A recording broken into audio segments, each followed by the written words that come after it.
भूगोल भूगोल भूमिको मात्र होइन, छातीको पनि नाप्नु छ। स्वाभिमान स्वाभिमान विरासतको भाग लाएर होइन, कर्म र पौरखले आर्जन गर्नु छ। स्वत प्राप्त राष्ट्रियता र स्वाभिमान त छ नै छ। अब पौरखले बदल्नु छ परिभाषा राष्ट्र, राष्ट्रियता र स्वाभिमानको नयाँ इतिहास आरम्भ गरौं। जय स्वाभिमान। जय स्वाभिमान। म प्रेम बानिया।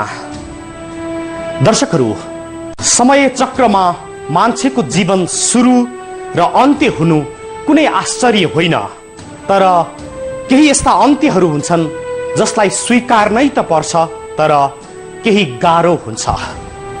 यस्तै भयो यो साता।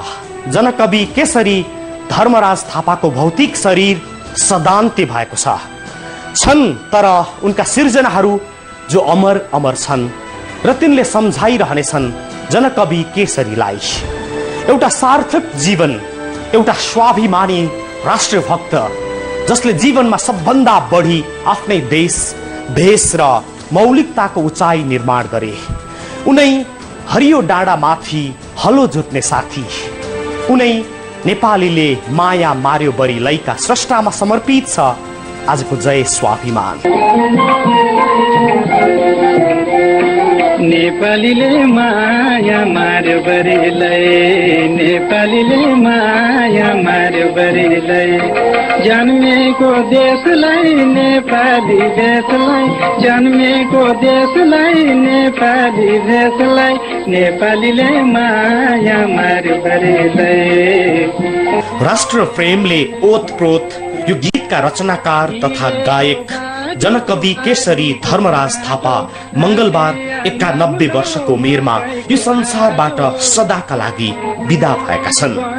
लोक जनजीवनका शब्दलाई टपक्कै टिपेर स्वर र संगीत भर्न तीक्ष्ण सर्जक तथा गायक थापाले नेपाली साहित्यसँगै गीत संगीतमा पुर्याएको योगदान अतुलनीय र अनुकरणीय छ।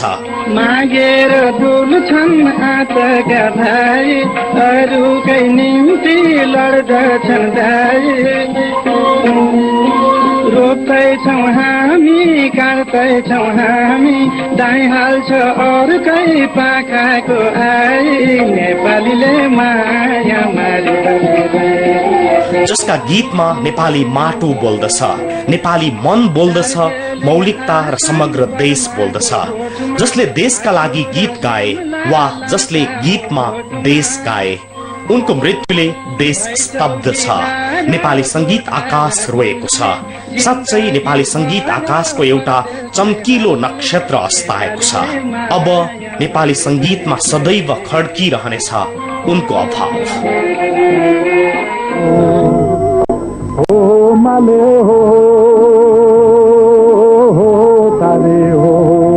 उनका सिर्जनामा राष्ट्र प्रेम र राष्ट्रिय भाव छचल्किएको छ। हामी नेपालीले आधुनिकताका नाममा जन्मेको देश र भेषलाई क्रमशः माया मार्दै गएको यथार्थलाई सर्जक थापाले गीत मार्फत यसरी प्रस्तुत गरेका छन्।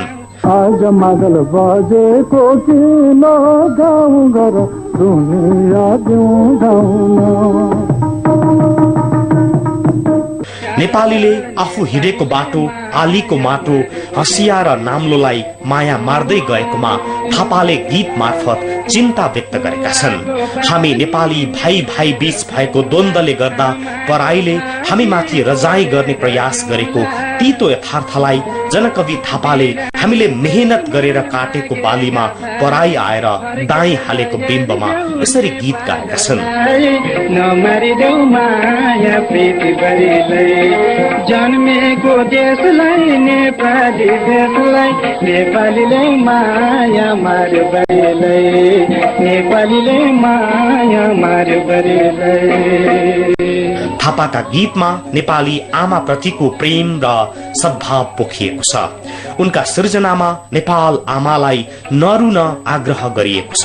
थापा आफ्नो गीतको माध्यमबाट भन्छन्, धुरु धुरु नरौ आमा, तिम्रो आँसु पुछेरै छाडौला।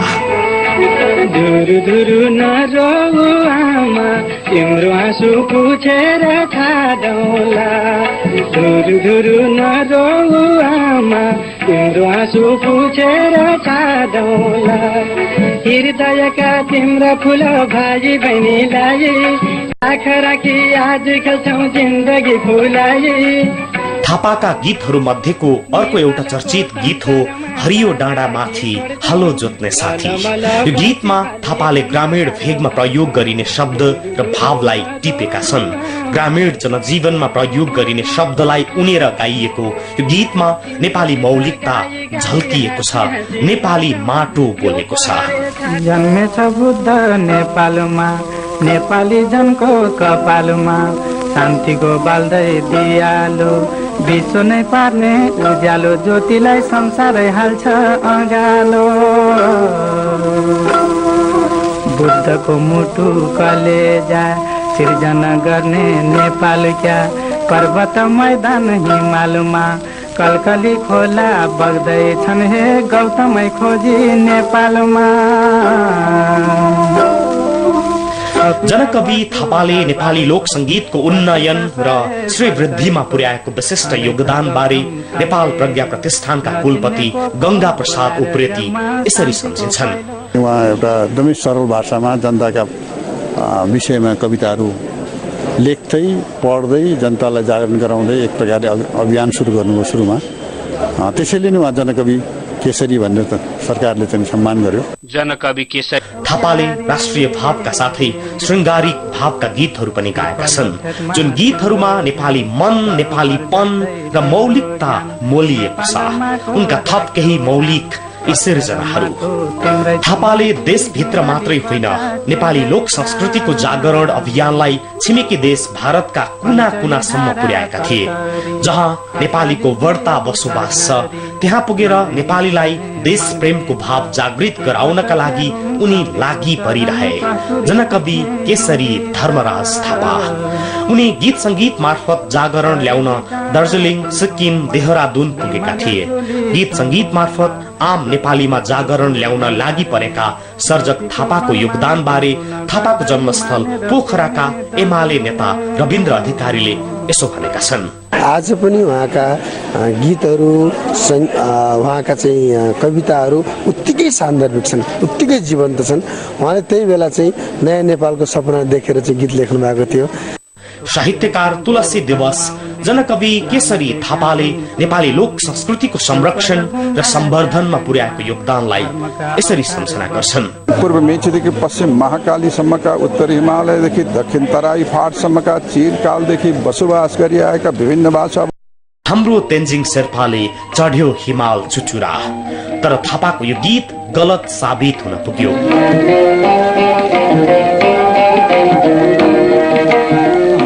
तेन्जिङ शेर्पाले चढ्यो हिमाल चुचुरा गम्केर बज खैजडी झम्केर नाच मुजुरा। सगरमाथा शिखर चढ्ने पहिलो नेपाली तेन्जिङ नोर्गे शेर्पा भनेर यो गीत गाइए पनि तेन्जिङ नेपालको नभएको पुष्टि भएको छ। तेन्जिङ नेपालको होइनन् भएनन्। तेन्जिङ त चीनको सुशासित क्षेत्र तिब्बतको मोहेमा जन्मिएका थिए र पछि भारतको नागरिक भएका थिए।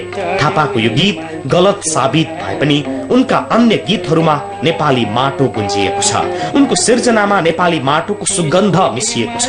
देश प्रेम भावले ओतप्रोत उनका सिर्जनामा देश गाइएको छ र गीत संगीतमा देश गाउने गायकलाई हामीले गुमाएका छौं। नेपाली संगीत आकाशको एउटा चम्किलो तारा अस्ताएको छ। अहिले नेपाली संगीत आकाश र सिङ्गो देश जनकवि केसरीको निधनले स्तब्ध छ। भुजुली कैलाशमा होइ पानी पिउनै पाएन, स्वर्गको शिर छुनलाई आरती खाएन। एक प्रसिद्ध लोक गायक, कवि तथा प्राज्ञ, उनलाई जनकवि केसरीको उपमामा चिनिन्छ। 2013 सालमा तत्कालीन राजा महेन्द्रबाट जनकवि केसरी उपाधि पाएका स्रष्टा, जसले नेपाली माटो, यसको सुगन्ध र मौलिकताको एउटा युग निर्माण गरे, उनैमा समर्पित यो जय स्वाभिमान। जय स्वाभिमान। दर्शकहरू, आफ्नो देशको माटो र मौलिकतामा बाँचेका एक युगीन स्रष्टा जनकवि केशरी धर्मराज थापाबारे बोल्दैछौँ हामी। यो उनको सम्मानमा समर्पित स्वाभिमान हो जसले देश भेष र यसको मौलिकतालाई अजर अमर बनाउन महत्त्वपूर्ण योगदान पुर्याएका छन्, जसको आवाजमा यो देशको गाउँ पाखा पखेरा थुम्का र हलो कोदालो आली गरा र कान्लाहरू जीवन्त हुन्छन्, जसको स्वरमा देशको माया उम्लिएर आउँछ। नेपालीले नेपाललाई माया मारेर गयो भन्दा अझै आङ सिरिङ्ग भएर आउँछ कि हिजो कहाँ गएको थियो नेपाली, आज कहाँ गइरहेको छ देखेर उनी स्रष्टाको सम्मानमा बोल्दैछौँ हामी।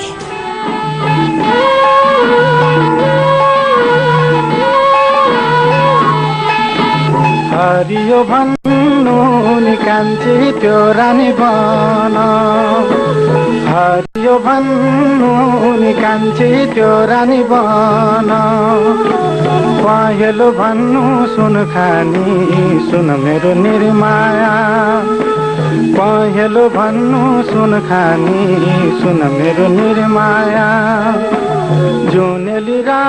जीवनभर नेपाली संस्कृतिको श्रीवृद्धिमा लागि परेका सर्जक जनकवि केशरी धर्मराज थापाको मंगलबार निधन भएबाट नेपाली लोक संगीतको आकाशमा एउटा चम्किलो नक्षत्र अस्ताएको छ। 1981 सालमा कास्कीको बाटुले चौरमा पिता हर्कबहादुर र माता मनमाया थापाको कोखबाट धरतीमा पदार्पण गरेका थापाले नेपाली लोक संगीतको सम्वर्धन र संरक्षणका लागि जीवन समर्पण गरेका थिए। 2002 सालमा गोरखापत्रको नासुबाट जागिरे जीवन प्रारम्भ गरेका थापा लोक संगीत मार्फत समाजमा जागरण ल्याउने अभियानका लागि परेका थिए। उनका अधिकांश गीतमा देश प्रेम र जागरणको भाव झल्कने गर्दछ। उनको प्रजातन्त्रको काफल पाक्यो बोलको गीत निकै चर्चित र लोकप्रिय बन्यो। गीत संगीत मार्फत राणा विरोधी आन्दोलनलाई सघाउ पुर्याएको आरोपका कारण उनलाई गोरखापत्रको जागिरबाट निकालिएको थियो। नेपाली जनजीवनका मौलिक शब्दहरूलाई टिपेर संगीतमा उन्न सिपालु थापाले राष्ट्र राष्ट्रियता र लोक गायनको विकासप्रति पुर्याएको योगदानको कदर स्वरूप 2013 सालमा तत्कालीन राजा महेन्द्रले उनलाई जनकवि केशरी उपाधि मार्फत सम्मानित गरेका थिए। जीवन पर्यन्त कलम र स्वर मार्फत नेपाली कला भाषा संस्कृतिको उत्थानमा लागि परेका स्वर्गीय थापाको काव्य कृति मंगली कुसुमका लागि 2025 सालमा मदन पुरस्कार प्रदान गरिएको थियो। त्यस्तै 2057 सालमा मदन पुरस्कार गुठीले जगदम्बा श्री पुरस्कारबाट समेत सम्मानित थापाको गीत, कविता, लेख, साहित्य, स्मरण जस्ता 29 काव्य कृति प्रकाशित छन्। निजामती प्रथमा र मध्यमा उत्तीर्ण गरेका थापाले 2009 सालदेखि 2026 सालसम्म रेडियो नेपालमा सेवा गरेका थिए। उनले रेडियो नेपालमा लोक संस्कृति विभागमा प्रबन्धकको जिम्मेवारी वहन गरेका थिए भने तत्कालीन राजकीय प्रज्ञा प्रतिष्ठानमा आजीवन सदस्य थिए। यसरी नेपाली लोक संगीतको एक धरोहरको रूपमा रहेका थापा आफ्नो सृजना छाडेर सदाका लागि विदा भएका छन्। लामो समयदेखि मस्तिष्कघातका कारण थलिएका थापाको मंगलबार स्वयम्भू स्थित निवासमा निधन भएको हो। थापाको निधनपछि प्रधानमन्त्री सुशील कोइराला, उप प्रधानमन्त्री वामदेव गौतम, एकीकृत माओवादी पुष्पकमल दाहाल, नेता डाक्टर बाबुराम भट्टराई, एमालेका वरिष्ठ नेता माधव कुमार नेपाल लगायत विभिन्न कलाकार र साहित्यकारहरूले श्रद्धाञ्जली अर्पण गरेका थिए र उनीहरूले थापाको लोक साहित्यको श्रीवृद्धिमा पुर्याएको योगदानलाई सम्झिएका थिए। उहाँले साहित्यको बारेमा त अलिअलि उहाँको त जीवन नै साहित्यमै बितेको कारणले उहाँलाई साहित्यमै एउटा रमाउनु भएको हुनुहुन्थ्यो। अब उहाँलाई जहिले पनि एउटा प्रकृति चाहिँ जहिले पनि मन परेको कारणले पनि बीचमा बिरामी हुँदाहुँदै मलाई पोखरा बाटुले चौर जाउँ भन्ने किसिमको मलाई त्यो हराभरा हेर्न इच्छा हुन्थ्यो। हामीले नेपाली लोक साहित्यका एक होनहार हस्तीलाई गुमाएका छौं, जसले गीतमा देश गाए, दुनियाँलाई देश प्रेमको सञ्चार गरे। उनको पार्थिव शरीर हामी माझ नभए पनि उनको प्रेरणादायी सृजनाहरूले उनलाई सम्झाइरहनेछन्। आम नेपालीको मनमुटुमा उनले बास पाइरहनेछन्। जनकवि केशरी प्रति हार्दिक श्रद्धाञ्जली र देश प्रेममा समर्पित उनको स्वाभिमानको सम्मान। भेटौँला भन्थे जुगेर बारी सुन मेरी मसलाई, पाइन मैले गुछार सुन मेरी मसलाई, पाइन मैले गुछार सुन मेरी मसलाई, नेपाली लोक साहित्यमा जीवन नै समर्पण गरेका जनकवि केशरी थापाले लोकभाका, लोकध्वनि र लोक साहित्यमा महत्त्वपूर्ण योगदान पुर्याएका छन्। थापाले लेखेका रत्न जुनेली, वनचरो, पहाडी सङ्गीत, कालीको लहरदेखि मङ्गली कुसुम, हाम्रो लोकगीत, हिमालको आँसु, मेरो नेपाल भ्रमण गरी 29 कृति प्रकाशित छ। उनले मङ्गली कुसुम ग्रन्थका लागि पद्य विधामा 2025 सालको मदन पुरस्कार प्राप्त गरेका थिए भने श्रव्य, पाठ्य विभिन्न माध्यमबाट आधा शताब्दी भन्दा लामो अवधिसम्म नेपाली भाषाको सेवा गरी नेपाली वाङ्मयको श्रीवृद्धिमा बहुमुखी विशिष्ट योगदान गरे बापत 2057 सालमा जगदम्बा श्री पुरस्कार प्राप्त गरेका थिए। यसबाहेक 2041 सालमा लोक साहित्य पुरस्कार, रत्नश्री, स्वर्ण पदक आदि सम्मान उनले पाएका थिए। उनकी छोरी गायिका ज्ञानु राणा पिताकै पथमा प्रख्यात छिन्। छोरा बुलन्द देशको स्वास्थ्य क्षेत्रमा चलेका नाम हुन्। जनकवि केशरी थापाले नेपाली माटो, नेपाली मौलिकताको रक्षार्थ पुर्याएका महत्त्वपूर्ण योगदानको कदरमा बोलेको हो आजको जय स्वाभिमान। माटो र मौलिकताको सुगन्ध भएर जुग जुग बाँचिरहनुपर्छ नेपाल आमाका असल सन्तानहरू। हामी उनको स्वाभिमानी र राष्ट्रभक्त जीवनको सम्मान गर्दछौँ र हार्दिक श्रद्धाञ्जली अर्पण गर्दछौँ। जय स्वाभिमान। भूगोल भूमिको मात्र होइन, छातीको पनि नाप्नु छ। स्वाभिमान विरासतको भाग लाएर होइन, कर्म र पौरखले आर्जन गर्नु छ। स्वत प्राप्त राष्ट्रियता र स्वाभिमान त छ नै छ। अब पौरखले बदल्नु छ परिभाषा राष्ट्र, राष्ट्रियता र स्वाभिमानको नयाँ इतिहास आरम्भ गरौँ। जय स्वाभिमान। This is Nepal Broadcasting Channel and you're watching News 24. कला, साहित्य र संगीत, प्रकृति, विकृति र विसंगति, न्याय, अन्याय र अत्याचार, नीति, परिस्थिति र भ्रष्टाचार, सबै कुरामा हाम्रो नजर। कार्यक्रम मिशन पोखरा हरेक बुधबार साँझ 5:30 बजेदेखि 6 बजेसम्म मात्र न्यूज 24 मा। This program is brought to you by Kambeshi Dohori Nachgar Pokhara in association with Shapna Ayurvedic Hospital Pokhara, supported by